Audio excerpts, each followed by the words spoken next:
லைட்டாக எடுத்துறேன். லைட்டாக இல்லை மையக்குழு கூட்டம் என்ன பேசுனீங்க? மையக்குழு கூட்டம் தான் மேம். குறிப்பாக வந்து பியூஷ் கோயல் அவர்கள் முதல்ல வந்திருக்கிறாரு, எப்படி பார்க்குறீங்க? என்னென்ன விஷயங்கள் ஆரோக்கியமாக இருந்துச்சு? இல்லை, முதல்ல மரியாதைக்குரிய பியூஷ் கோயல் அவர்களையும் மரியாதைக்குரிய அர்ஜுன் ராம் மெக்வால் அவர்களையும் வரவேற்கிறோம். மரியாதைக்குரிய பியூஷ் கோயல் அவர்கள் ஏற்கனவே 2019 தமிழ்நாடுக்கு நான் தலைவராக இருக்கும்போது பொறுப்பாளராக இருந்தாங்க. அப்போ அண்ணன் ஏடிஎம்கே கூட நாம் கூட்டணியில் தான் இருந்தோம்.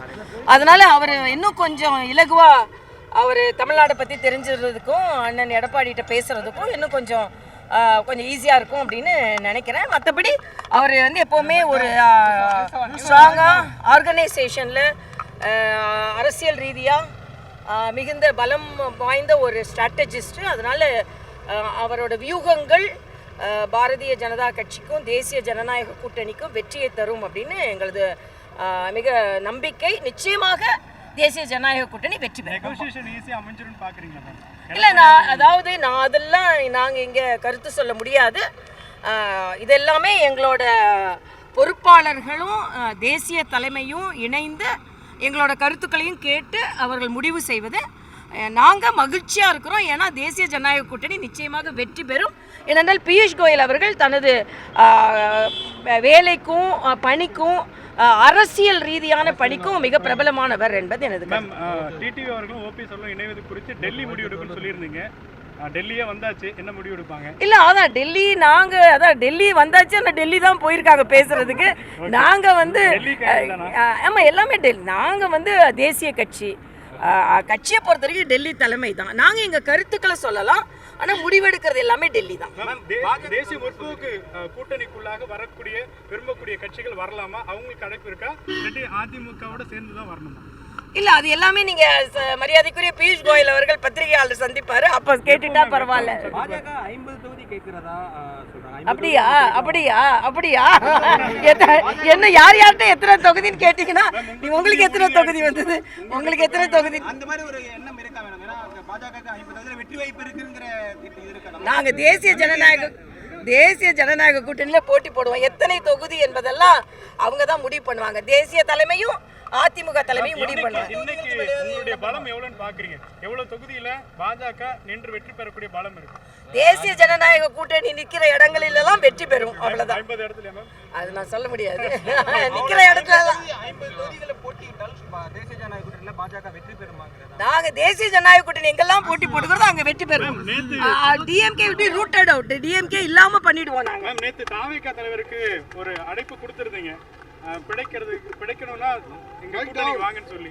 இல்ல, இது மரியாதைக்குரிய அண்ணன் எடப்பாடி அவர்கள் எதிர்க்கு ஓட்டணி எல்லாம் பிரியக்கூடாதுன்னு சொன்னதுனாலையும் எங்க மாநில தலைவர் எதிர் கூட்டணிலாம் பிரியக்கூடாது விஜயும் சிந்திக்கணும்னு சொன்னதின் அடிப்படையில் என்கிட்ட கேள்வி கேட்டுப்பட்டது. நானும் அது கருத்து என்ன சொன்னேன்னா, விஜய் வந்து திமுகவுக்கும் டிவிகேக்கு தான் போட்டின்னு சொல்லிக்கிட்டு இருக்காரு. அப்படி கிடையாது. தேசிய ஜனநாயக கூட்டணிக்கும் திமுகவுக்கும் தான் போட்டி. அப்போ தேசிய ஜனநாயக கூட்டணியை பலம் பெறுவதாக மாற்றுவதற்கு என்னென்ன முயற்சிகள் செய்வோமோ நாங்கள் செய்வோம். ஆக தனியாக நின்னா அவர் என்ன நிலைப்பாடு, அதாவது டிஎம்கேவை தோற்கடிக்கணுன்ற ஒரு நிலைப்பாடு தான் அவரோட நிலைப்பாடு. ஆனால் தனியாக நின்னா அது செய்ய முடியுமான்னு அவர் யோசனை பண்ணணும். அதனால ஒரு வியூகம் வகுக்கும் பொழுது எதிர்கூட்டணியில இருந்தா நல்லதுன்னு நினைச்சாருன்னா அதுக்கு அவர் முடிவு செய்யணும். நான் சொன்னேன் பிஜேபி சேர்த்து தான் சொல்றாரு, ரெண்டு பேரும் தான் தோற்கடிப்பேன்னு சொல்றாரு. இல்ல, அப்படி சொல்லல அவரு. இப்ப இது மாநில நாங்க என்ன இப்ப எத்தனை ஆட்சியிலையா இருக்கோம்? அவரு அப்படிலாம் சொல்லவே இல்லை. திமுக தோற்கடிக்கப்பட வேண்டும் தான் சொன்னாரு. அது சொல்றது சொல்லுவாங்க, பார்க்கலாம். நட்பாயிடுவாங்கன்றீங்க? எப்படி வேணாலும் ஆகலாம்.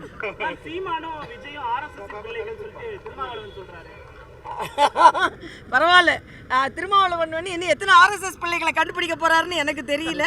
அதனால நிறைய ஆர்எஸ்எஸ் பிள்ளைகளை தேடி கண்டுபிடிக்கட்டும், கண்டுபிடிச்சு வயிறு எரியட்டும், அவ்வளவுதான்.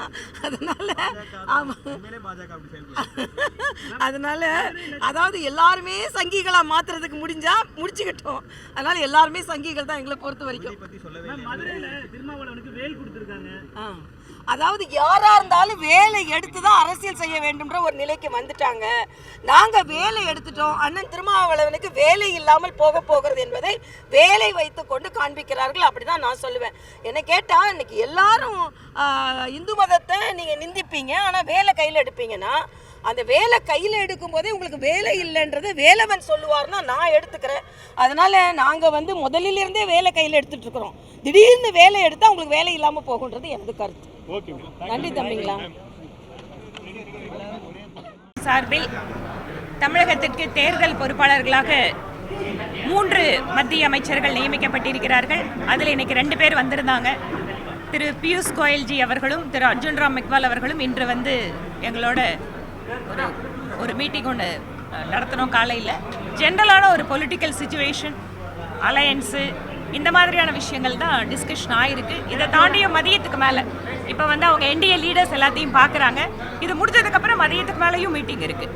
அதனால் அதில் வந்து ரொம்ப டீட்டெயிலாக பிஜேபியோட தொகுதிகள் மற்ற விஷயங்கள் எல்லாம் விவாதிக்கப்படுவதற்கான வாய்ப்பு இருக்குது. காலையில் நடந்தது முழுக்க முழுக்க தமிழகத்தினுடைய அரசியல் சூழல், கூட்டணி, இந்த மாதிரி விஷயங்கள் தான். என்டிஏ லீடர்ஸ் யாரை பார்க்குறாங்கன்னு மாநில தலைவர் ஆஃபீஸில் உங்களுக்கு சொல்லுவாங்க.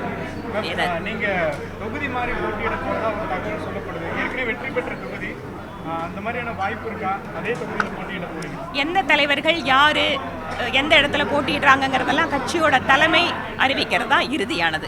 அதனால கட்சியோட தலைமை எப்போ வந்து வேட்பாளர்கள் பட்டியல் தொகுதிகள்லாம் சொல்றாங்களோ அந்த நேரத்தில் அது தெரிஞ்சுக்கலாம். எவ்வளவு இடங்கள் கிடைக்கும்னு பாக்குறீங்க, எதிர்பார்க்குறீங்க?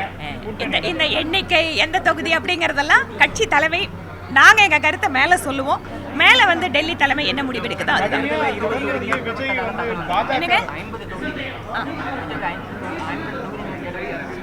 இறுதியாக எங்களோட கட்சி தலைமை கூட்டணி தலைவர்களோட பேசுற வரைக்கும் எத்தனை தொகுதிகள் அவங்கவுங்க யார் வேணா கற்பனை பண்ணிக்கலாம். தொடர்ந்து வந்து பாஜகவை எதிர்த்து கொண்டே இருக்கிறார் விஜய். அவருக்கு என்ன தகவல் சொல்றீங்க? நான் எந்த தகவலும் சொல்ல விரும்பல. அவரோட கருத்தை பேசிட்டு இருக்காரு. கூட்டணி பேச்சுவார்த்தைகள் மற்ற விஷயங்கள்லாம் போயிட்டு இருக்கு. அதனால அவரோட நோக்கம் திமுகவை அவர் வந்து ஆட்சியிலிருந்து அகற்ற வேண்டும்னு அவர் சொல்றாரு. திமுகவை அகற்ற வேண்டும் என்றால் வெறும் விஜய் அவர்களால் அகற்ற முடியுமா? அதை வந்து அவர் யோசிக்கணும். நன்றி.